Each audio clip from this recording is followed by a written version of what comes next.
Welcome back, watch fans. Today we are talking about the new Rolex releases. That's right, it's all unbelievable true. We got an amazing watch market update. We're also going to be talking about the world of Patek Philippe. That's right, unbelievable but true. So first, let me give you the quick update on the Rolex. What do they call it? The Land Dweller. The Land Dweller. You know, you've seen our reviews when this first came out, when it was being rumored, and you know, to be candid, we told you it was a lump of shit. It was a lump of shit on the wrist, and a number of reasons why this is one of the biggest dumpster fires in Rolex history. It's unbelievable but true. Reason number one is, again, the design is ugly. It's just a cheap and nasty copy of a watch that was really a disaster, which was the Oyster Quartz. The Oyster Quartz failed for a reason. It was discontinued for a reason. So that's the flyby. That's the Top Gun flyby in memory of Val Kilmer, ICEMAN. You know, ICEMAN, Val Kilmer, passed away, I think yesterday or today, and that's the Top Gun. You know, his old combat unit, whatever, I don't know, whatever you call it. You know, the Air Force people. Anyway, that's the Val Kilmer fly. We've got an amazing, unbelievable, clear view of Alcatraz today. This is like one of the best views of Alcatraz you're ever going to see. There's like no perfectly clear, and this is actually where Juan and Kino swam from when they migrated to the U.S. Of course, they've been deported to La Isla del Cucaracha by former Governor Kristi Noem. You know, she's got the Rolex Daytona yellow gold, great choice for women.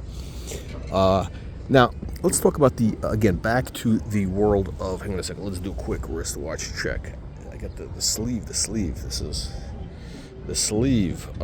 Quick wristwatch check, unbelievable true. Look, so the Oyster Quartz, the Land Dweller, look, it's an ugly watch. The design was dead design. I mean, I don't know what these people are thinking. It's a disaster. Now, here's the other thing I mentioned. I told you about the name, right? I told you why that name was a problem. And apparently, one of the Dirty Sanchez YouTubers copied my video. That's right, Dirty Sanchez YouTube video. I'm talking about Theo and Homo. Theo and Homo, the nasty rat copycat. You know, I told you guys the big issue was the name. The Land Dweller. It's not evocative of anything, right? You know, Theo and Homo is one of our subscribers, of course. He doesn't want to admit it because that's where he gets his ideas from. Now, here is the deal. The name Land Dweller, what does it mean? It means...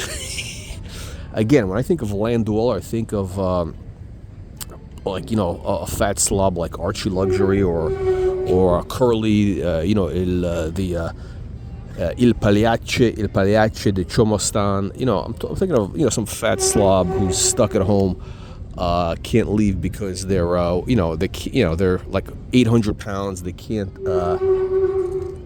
fit through the door frame, right? So they're homebound. Or they're in a mobility scooter, you know, that type of thing. You know, they're grooming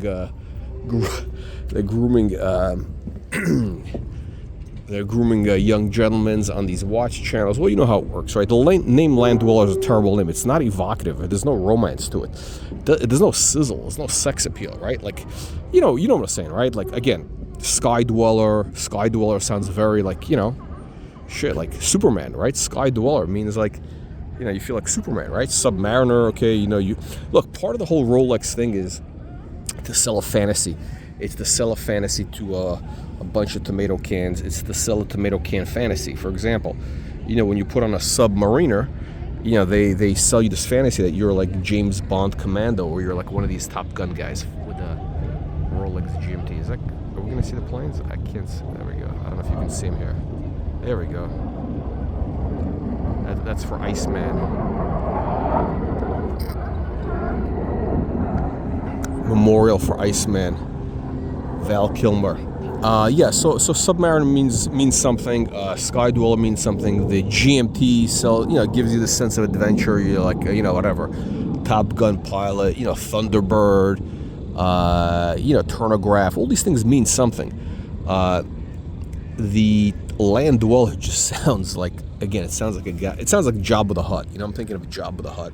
From Star Wars. That's what I'm thinking of Land Dweller now. Here's the deal with the rest of it. Now there is going to be probably a very small, short-lived pop. There's going to be a very short-lived pop. With the Muppet Boiler Room channels are going to try to hype up the watch.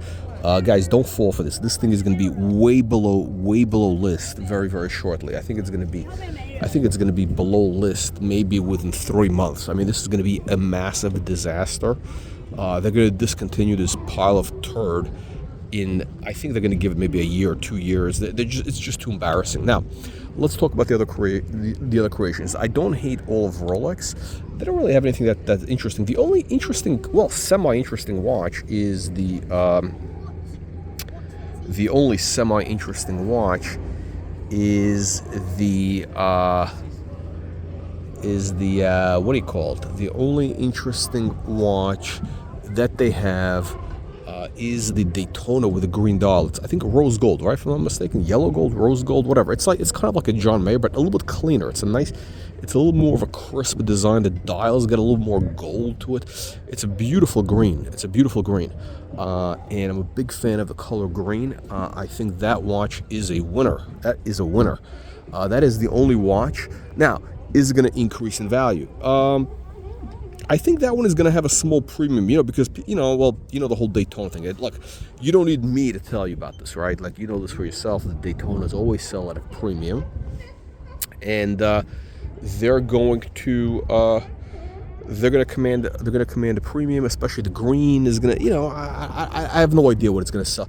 It's probably going to be, I'm thinking it could be in the 60, 70, again, the John Mayer.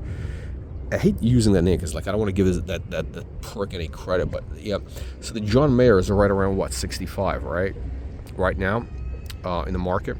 So that you're competing with the John Mayer with that watch. Man, these planes keep flying. I guess it's a big ICEMAN tribute here, huh?